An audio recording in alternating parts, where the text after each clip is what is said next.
One Tuesday morning in autumn, at precisely 8:30, Sherlock Holmes received a mysterious message that two men of great public distinction would be visiting Baker Street in their private capacity and under circumstances of complete secrecy.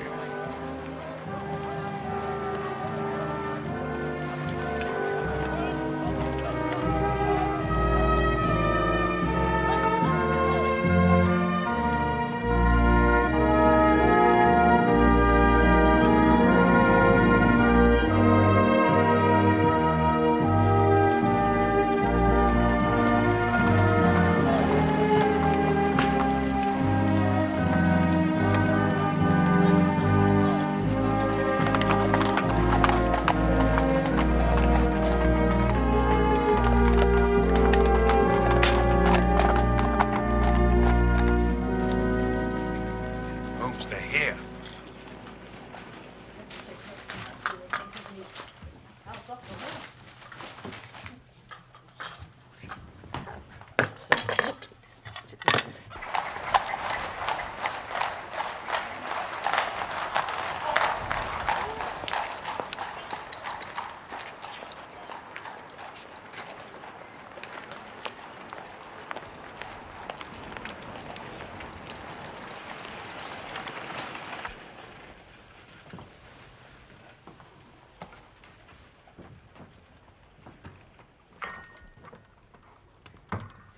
In brief, Mr. Holmes, a document has been stolen from my private dispatch box.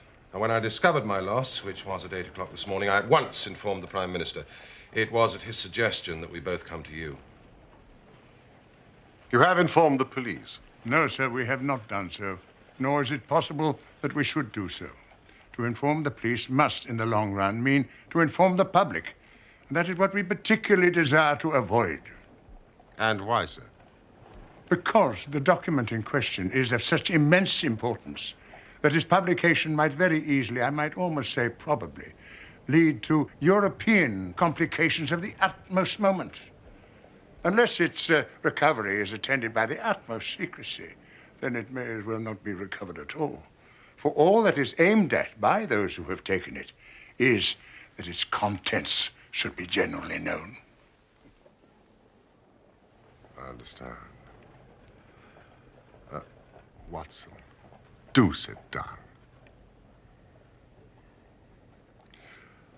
Now, Mr. Trelawney Hope, I would be much obliged if you would tell me the exact circumstances under which this document disappeared.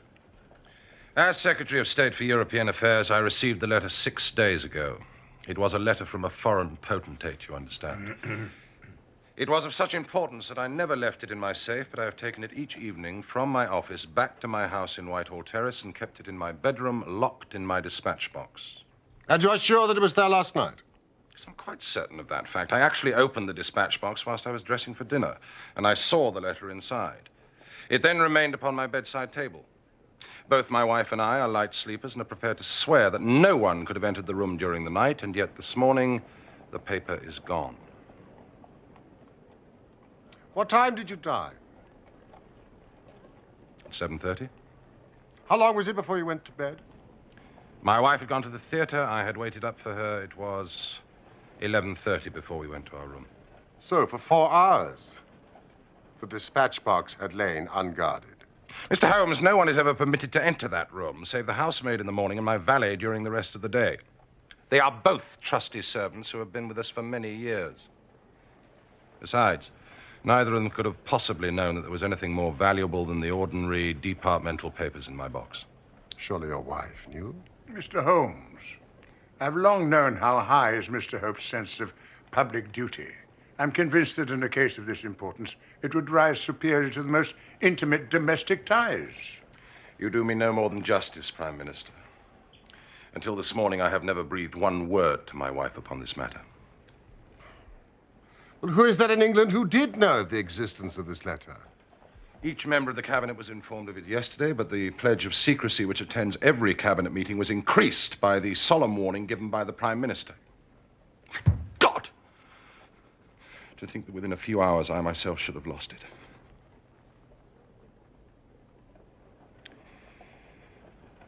Besides the members of the cabinet, there are 2, possibly 3 departmental officials who know of the letter. No one else in England, I assure you. But abroad? I believe that no one abroad has seen the letter except the man who wrote it. I am well convinced that his ministers, that the usual official channels have not been employed in this case. Now, sir, I must ask you more particularly what this document is and why its disappearance should have such momentous consequences. Well, Mr. Holmes, the envelope is a long, thin one of pale blue color. There's a seal of red wax stamped with a crouching lion. It is addressed in large, bold handwriting. Interesting and indeed essential as these details are, my inquiries must go more to the root of things. What was the letter? It is a state secret of the utmost importance, which we cannot tell you, nor do I see that it is necessary. If by the powers which you are said to possess you can find such an envelope as I've described with its enclosure, then you will have deserved well of your country and earned any reward which it is within our power to bestow. Gentlemen, you are 2 of the most busy men in the country. And in my own small way, I have a good many calls upon me. I regret exceedingly that I am unable to help you in this matter. And any continuation of this interview would be a waste of time. I am not accustomed, sir, to such.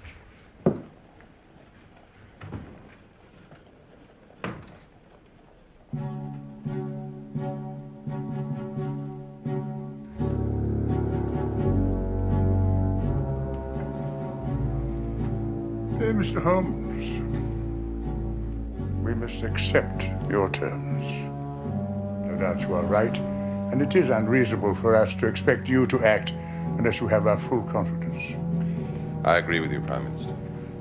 Then I will tell you, relying entirely upon your honor and that of your colleague, Dr. Watson, I must appeal to your patriotism also, for I cannot imagine a greater misfortune for this country than that this affair should come out. You may safely trust us.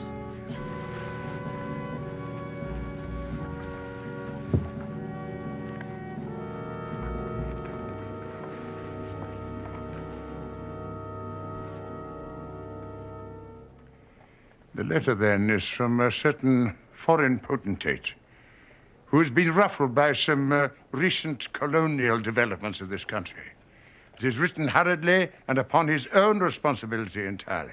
At the same time, it is couched in so unfortunate a manner that its publication would undoubtedly lead to the most dangerous feeling in this country.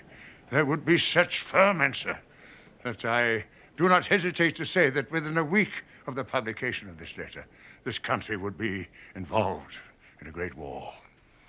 And it is this letter which may well mean the expenditure of £1,000 million and the lives of 100,000 men.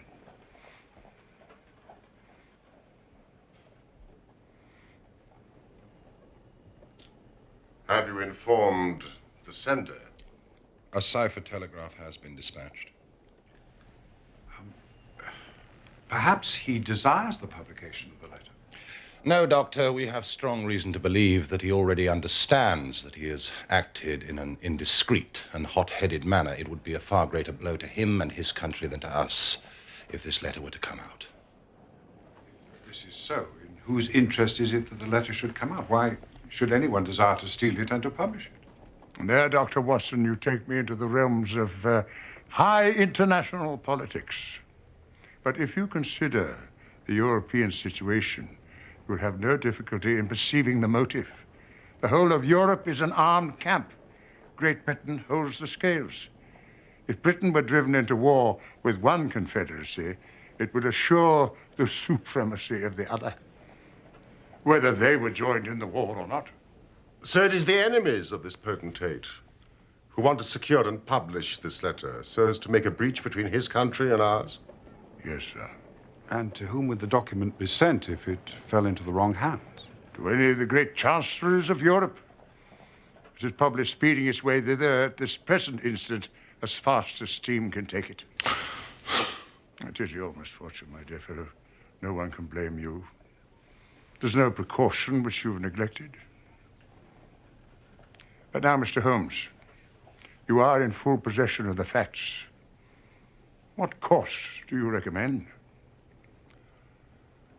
You think that if this document is not recovered, there will be war?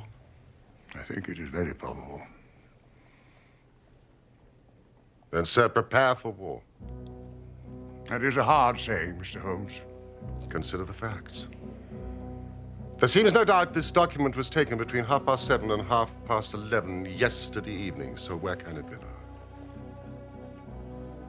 No one has any reason to retain it. It has been passed from hand to hand rapidly to those who need it and who will pay well for it. What chance do we have to overtake it or even trace it? It is beyond our reach.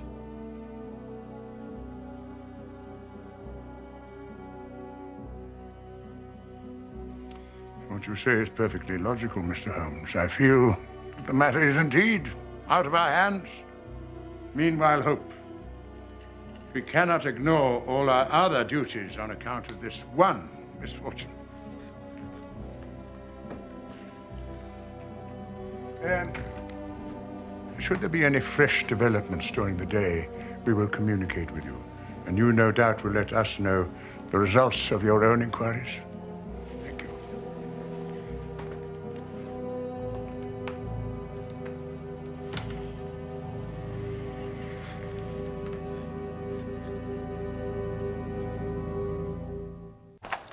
Telegram! Westminster murder!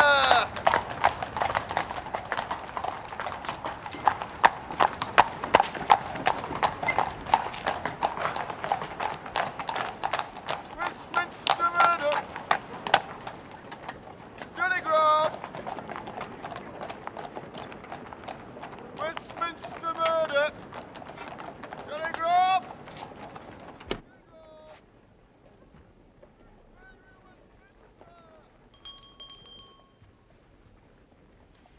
The situation is desperate, but not hopeless. There are only 3 men capable of playing so bold a game: Oberstein, La Rothiere, and Eduardo Lucas. Even now, if we could be sure which one of them has taken it, it is just possible that it does not pass out of their hands. It's a question of money with these fellows, isn't it? And we have the British Treasury behind us. Oh, if it's on the market, I'll buy it. If it means another penny on the income tax. Come in. Excuse me, Mr. Holmes. Mrs. Hudson, what is it? Lady Hilda Trelawney Hope. Show her in.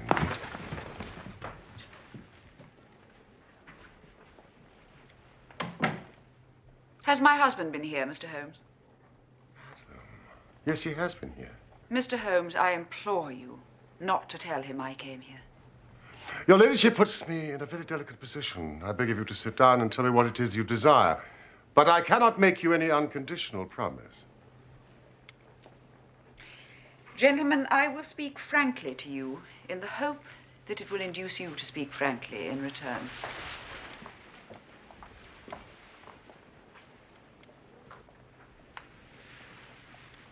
There is complete confidence between my husband and myself in all matters except one. That one is politics. On this, his lips are sealed. He tells me nothing. Now, I am aware that there was a most deplorable occurrence in our house last night. I know that a paper has disappeared, but because the matter is political, my husband refuses to take me into his complete confidence.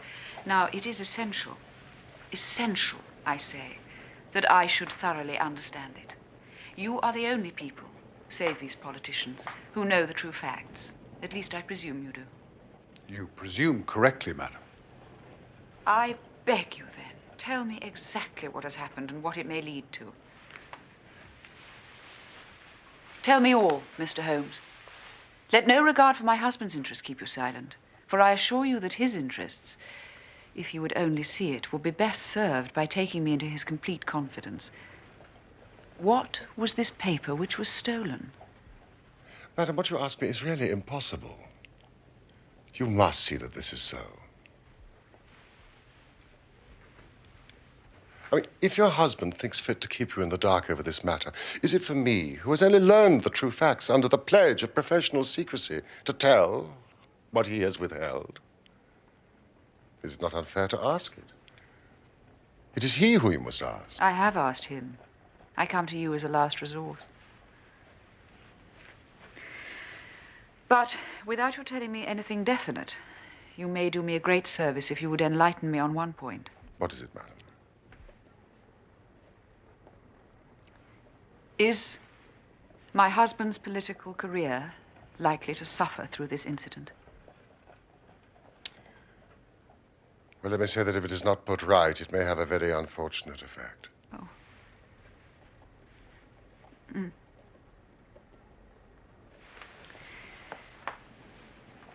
One more question, Mr. Holmes.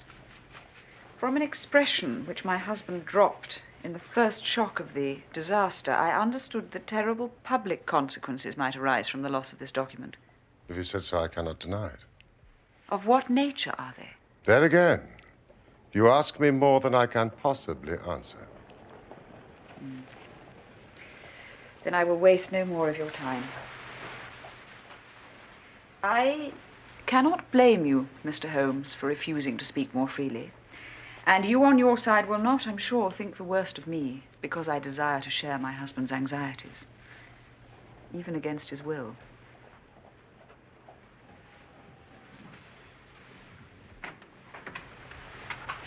Once more, I beg you will say nothing of my visit.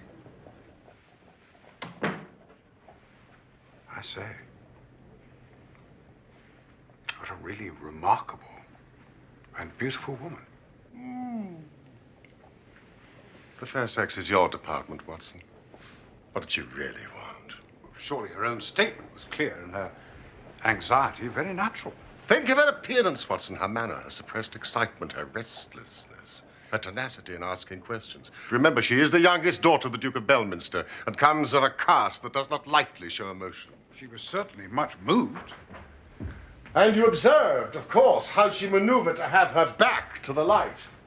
She did not wish us to read her expression too closely. Yes, she chose that chair in the whole room. And yet the motives of women are so inscrutable. I mean, how can you build on such a quicksand? Their most trivial action may mean volumes, or their most extraordinary conduct may depend upon a hairpin or a curling tongs. Yeah. Good morning, Watson. You off then?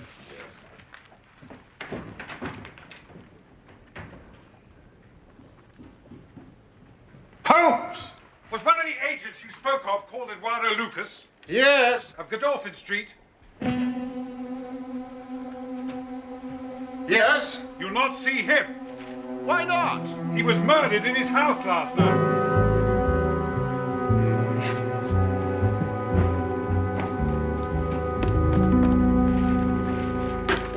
Does it say murdered? Murder in Westminster, crime of a mysterious character. Eduardo Lucas, unmarried, 34, well known in society circles on account of his charming personality. Valet out for the evening. They always are. Elderly housekeeper sleeps atop of the house, heard nothing. They never do. Just before midnight, Police Constable Barrett saw door ajar, found Lucas's room in disorder. Lucas stabbed to the heart. Let me see.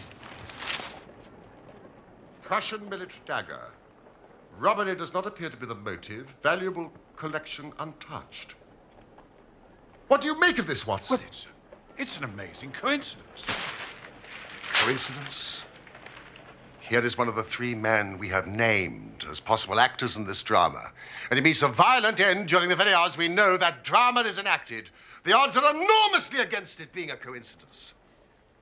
The two events are connected. Must be connected.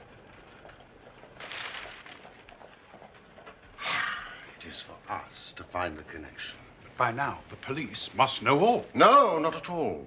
They know all they see at Godolphin Street. They know and shall know nothing of Whitehall Terrace. Only we know of both events and can trace the relation between them. It is with the late Eduardo Lucas that the solution to our problem lies.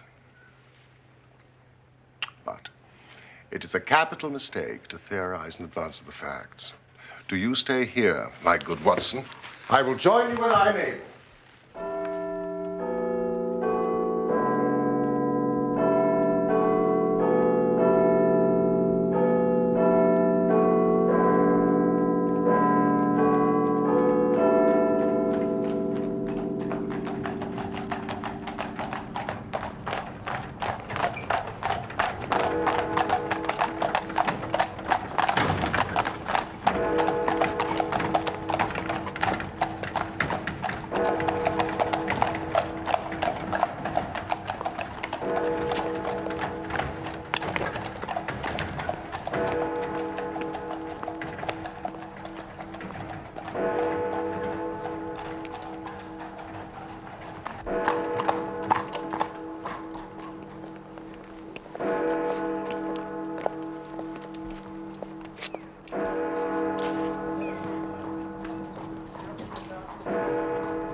Watson, they've arrested the valet.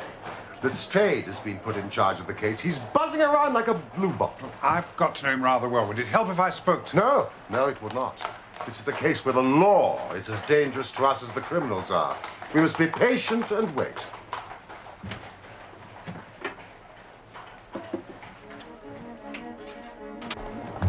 Standard. Lucas murder case. Evening Standard. Lucas murder case. Suspect released. Murder case. Standard. Suspect released. Evening Standard.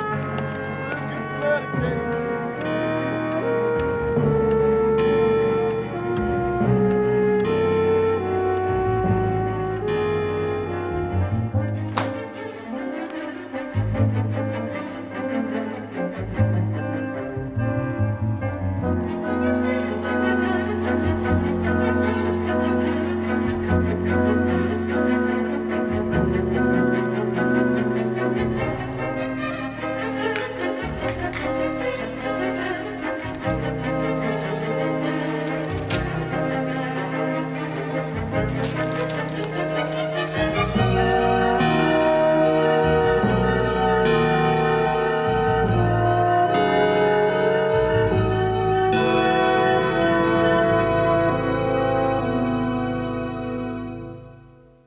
Breakfast, Mr. Holmes. No, thank you, Mrs. Hudson. I don't want any. I don't know. You'll fade away at this rate. I say, Holmes! They've found the murderer. Or rather, murderess. Indeed?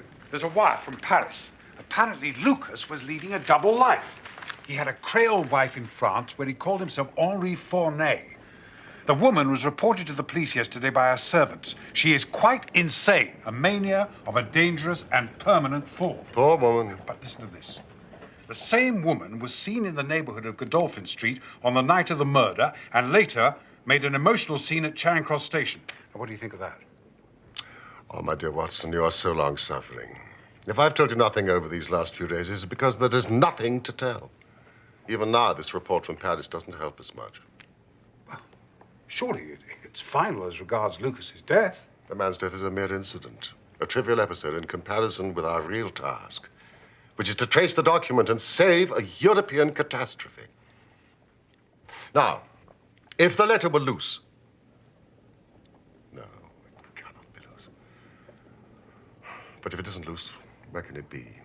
Who has it? Why is it held back? Well, if Lestrade found it amongst Lucas's papers, he's not such a fool as to announce it. He would inform the Chief Commissioner. The Chief Commissioner would inform the Home Secretary, and he, in turn, the Prime Minister. No, it's not among Lucas's papers. But why is it held back? That is the question which beats in my brain like a hammer. Was it a mere coincidence that Lucas should meet his death on the night when the letter disappeared? Did it ever reach him? Has this mad wife of his taken it with her to Paris? If so, is it in her house in Paris? Should I go to Paris? That would alert the French police. Now, every man's hand is against us. And yet, the interests at stake are colossal. You know, should I bring this to a successful conclusion, it will certainly represent the crowning glory of my career. Holmes!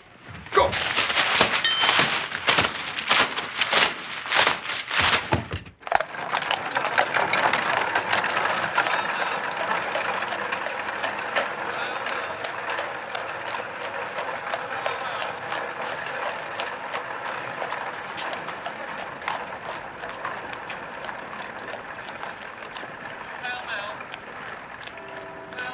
Thank you. There you go, Gov. Thank you. Mr. Holmes! Dr. Watson!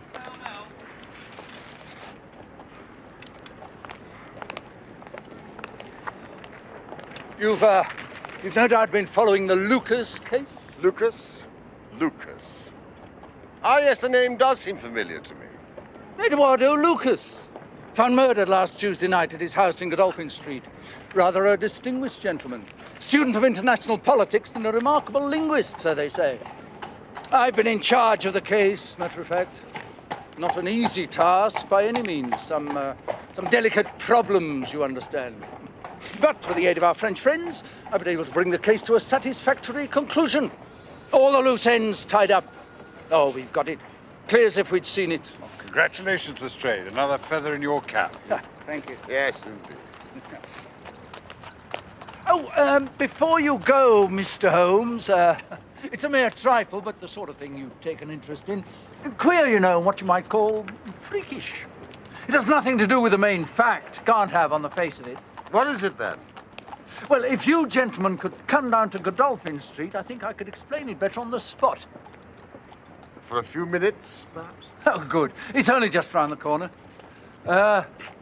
Thank you, cabby. Keep the change.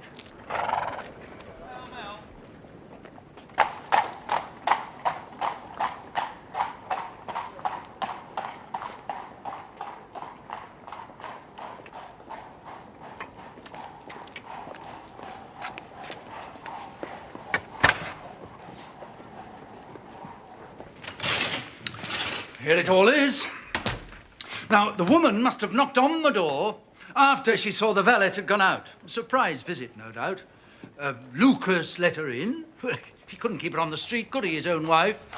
She was probably screaming at him, being French. Excuse me. Saying how she'd traced him and reproaching him and so on. Anyway, they came in here, and one thing led to another. And with the daggers being so handy, the end came soon. It didn't happen in an instant, though, for these chairs were swept over to the wall, and he had this one in his hand, as if he'd been trying to hold her off with it. Yes, Lestrade, thank you. Now tell me about this trifle. Well, you know, in crimes of this sort, we keep things in their position. Nothing is moved. Officers in charge day and night. I'm always very particular on that point. Oh, yes, you're meticulous in your investigations, Inspector. Well, this morning we thought we could tidy up a bit. Post-mortem over, all the evidence to hand, investigation complete. However, this carpet. As you can see, it's not been fastened down, it's just been laid there. Now, we had occasion to raise it. And we found... Yes? You'll never guess in 100 years what we did find, Mr. Holmes. Now, you see this stain? A good deal of blood must have soaked through, must it not? Oh, undoubtedly it must. Then you'll be surprised to hear that there is no stain on the woodwork to correspond. No stain. But there must be. So you would say. Fact remains. There isn't.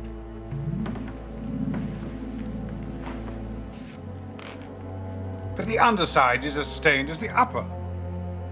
It must have left a mark. Now I will show you the explanation. There is a second stain, but it does not correspond with this one. Dr. Watson, will you take that side of the carpet? Now we will move round in an anti-clockwise direction.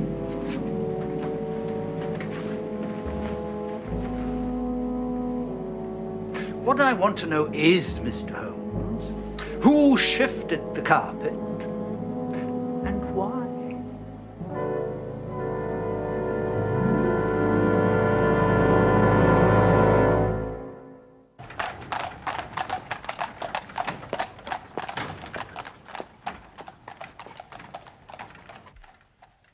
Lestrade, who was on duty the day after the murder? Day after. MacPherson. He's out there now. Take my advice, examine him carefully. I'll get him. Don't do it before us. We'll wait here. Tell him you know someone has been here. Press him. Tell him a full confession is his only chance of forgiveness. Do exactly as I tell you. By George, if he knows, I'll have it out of him. Watson, quickly the tape.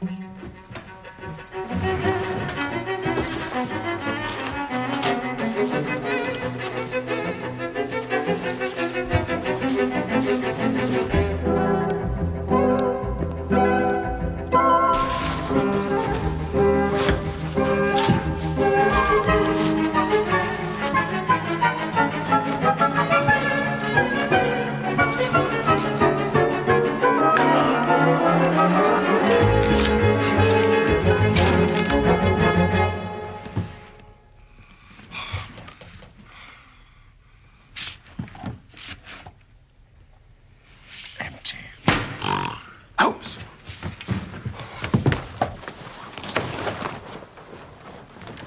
Never heard such a thing in all my years in the force. And another thing.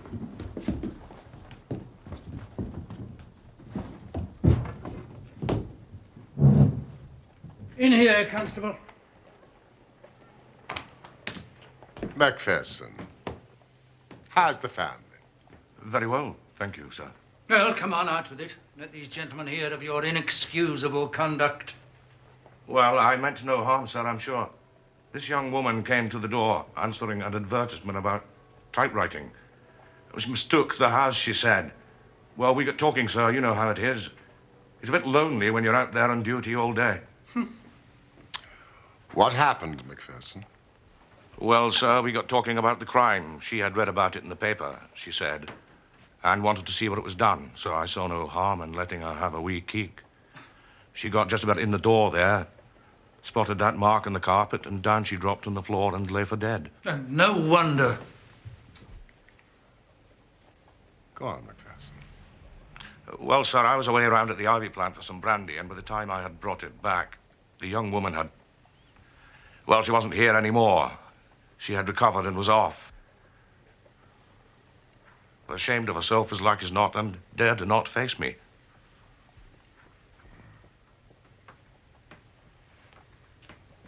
Macpherson, did you move the carpet?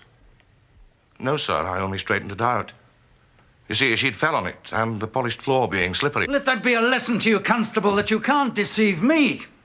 No doubt you thought your breach of duty would never be discovered. Yet a mere glance at that carpet was enough to convince me that someone had been admitted to this room. Lucky for you, my man, that nothing's missing. Otherwise, you'd find yourself in Queer Street. That'll do. Watson, what are we doing here? We have work elsewhere. Not a feather in your cap, Lestrade. Oh, thank you, Mr. Holmes.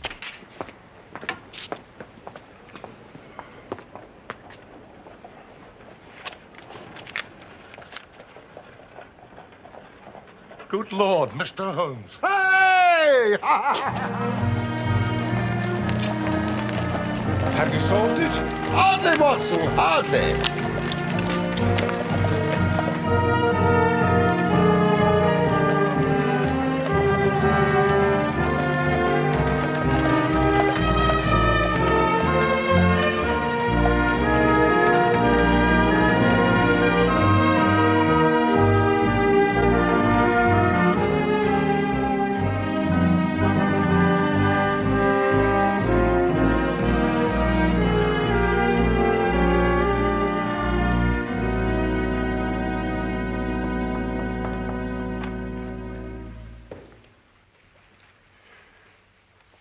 Two gentlemen wish to speak to you, milady. They do not have an appointment. Who are they, Bates? Mr. Sherlock Holmes and a Dr. Watson, milady.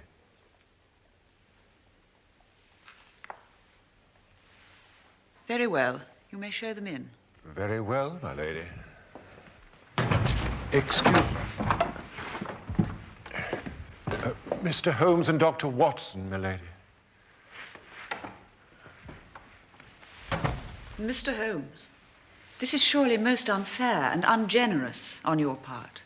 I have desired, as I have explained, to keep my visit to you a secret, and yet you compromise me by coming here and so showing there are business relations between us. Unfortunately, madam, I have no possible alternative. I've been commissioned to recover an immensely important document. I must ask you, therefore, to be kind enough to place it in my hands. You insult me, Mr. Holmes. Do not ring, Lady Hilda. If you work with me, I can arrange everything. If you work against me, I must expose you. You're trying to frighten me. It's not a very manly thing, Mr. Holmes, to come here and browbeat a woman. You say you have something to tell me. Very well, I give you 5 minutes. Well, one is enough, Lady Hilda. I know of your visit to Eduardo Lucas, of your giving him this letter, of your ingenious return to the room on the evening after the murder, and of the manner in which you took this letter from its hiding place under the carpet. I have kept this because I thought it might be useful.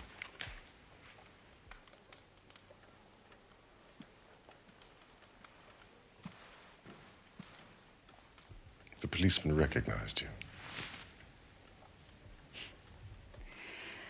Once again, Mr. Holmes, I tell you, you're under some absurd illusion. Oh, I am so sorry, Lady Hilda. I have done my best. But I see that I'm in vain. Is Mr. Trelawney Hope at home? He'll be back at 12:30, sir. Then we have a quarter of an hour. We will wait here.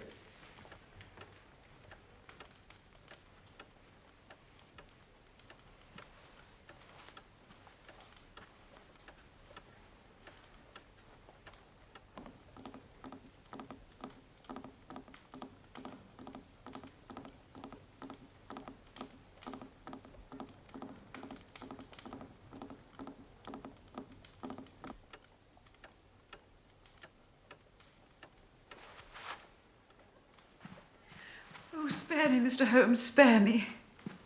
For heaven's sake, don't tell him. I love him so, I would not bring one shadow on his life, and this I know would break his noble heart. We have not an instant to lose. Where is the letter?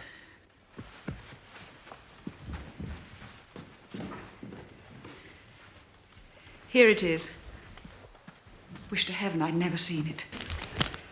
And the dispatch box? With my husband. Wherever he goes, he takes it with him. We have only a few minutes left. Now, Lady Hilda, I'm going far to screen you.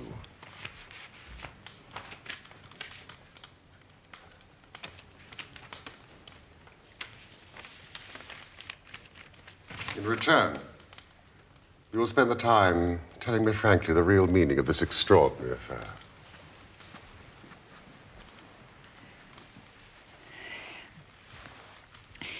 It was on the afternoon of that day, that terrible day. The day Eduardo Lucas was murdered. Yes.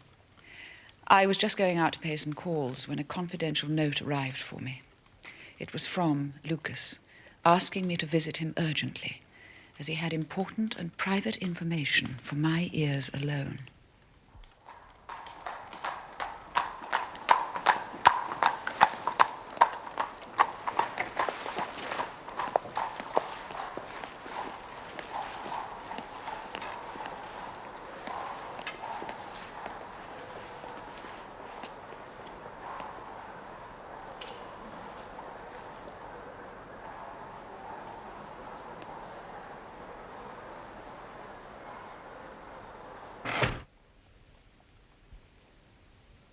He had obtained, in some way, a letter of mine, Mr. Holmes. An indiscreet letter, written before my marriage. Foolish letter, the letter of an impulsive, loving girl. I meant no harm, yet my husband would have thought it criminal. Had he read that letter, his confidence would have been forever destroyed. It's years since I wrote it. I thought the whole matter was forgotten.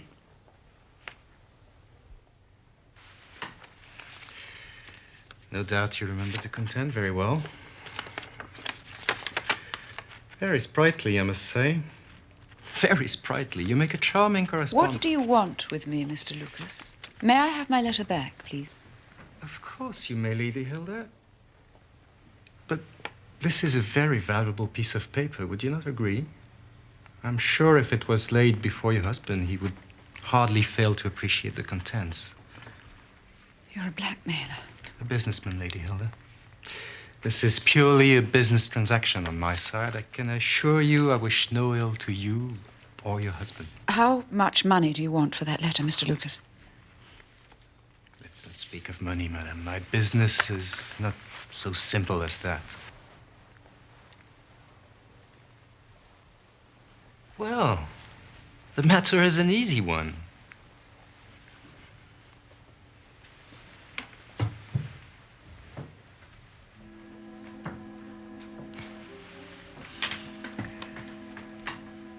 Every evening, when your husband returns from his ministry, he brings with him his private dispatch box. Is that not so? Yes. When he comes home tonight, this box will contain a long blue envelope sealed in red wax with a crouching lion stamped on it. Bring me that long blue envelope with its contents, and I will return you this. But my husband... No harm will come to him, I can assure you. Put yourselves in my position. What was I to do? Take your husband into your confidence. I could not, Dr. Watson, I could not. On the one side seemed certain ruin.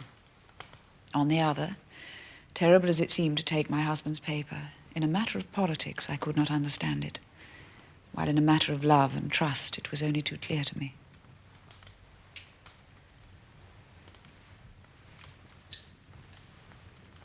I did it, Mr. Holmes. I did it. I invented a story about going to the theater.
sa nouvelle petite pute. Marianne, qu'est-ce que tu fais ici?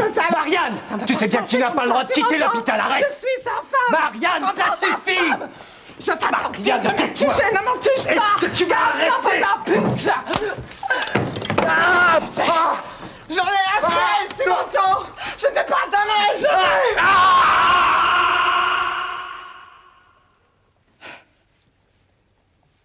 The next morning, I realized I'd only exchanged one trouble for another. I followed my husband to Baker Street and then came to you myself in order to understand the full enormity of the offence. I alone in the world knew where the paper was hidden. My whole mind was turned to the one thought of getting it back. What I did, and here he is now. Any news, Mr. Holmes? Any news? I have some hopes. This is a matter of politics, my dear. We shall not be long.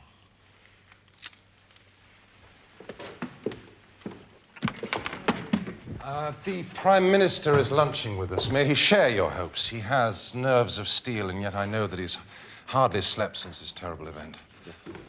Mr. Holmes has some news for us, sir. Ah. What have you to report, Mr. Holmes? Purely negative as yet. I've made inquiries at every point where it might be, and I'm sure there is no danger to be apprehended. That's not enough, Mr. Holmes. We cannot live on this volcano. We must have something definite. I have high hopes of getting the letter back. That is why I'm here. The more I think of it, the more I am convinced that the letter has never left this house. Oh, really, Mr. But why should anybody take it in order to keep it in this house? I'm not convinced that anybody has taken it. Mr. Holmes, this joking is very ill-timed. You have my assurance it was taken. Have you examined the box carefully since last Tuesday morning? No, not thoroughly. I did not consider it necessary. You could conceivably have overlooked the letter. That is impossible, sir. I have heard of such things happening. You have other papers in the... Yes, all my confidential papers. It could have got mixed with that. It was on the top. The box could have been shaken. I had everything out. It's easily settled. Let's go and look. This is a farcical waste of time. Still, if nothing else will satisfy you, it shall be done.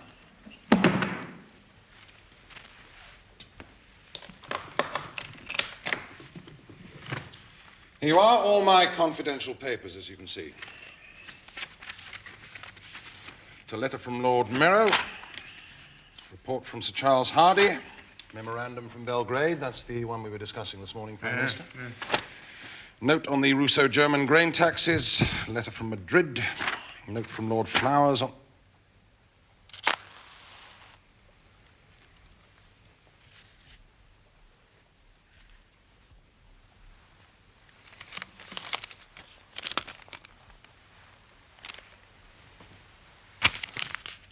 Yes, this is it.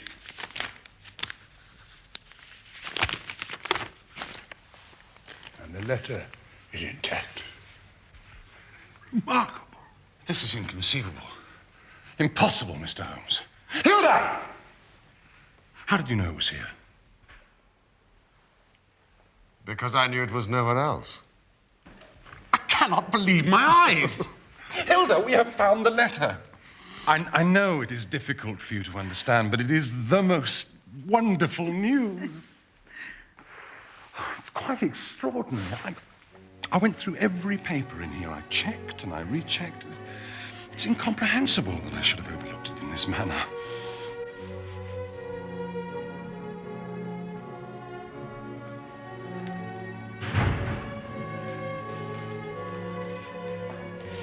Oh, gentlemen.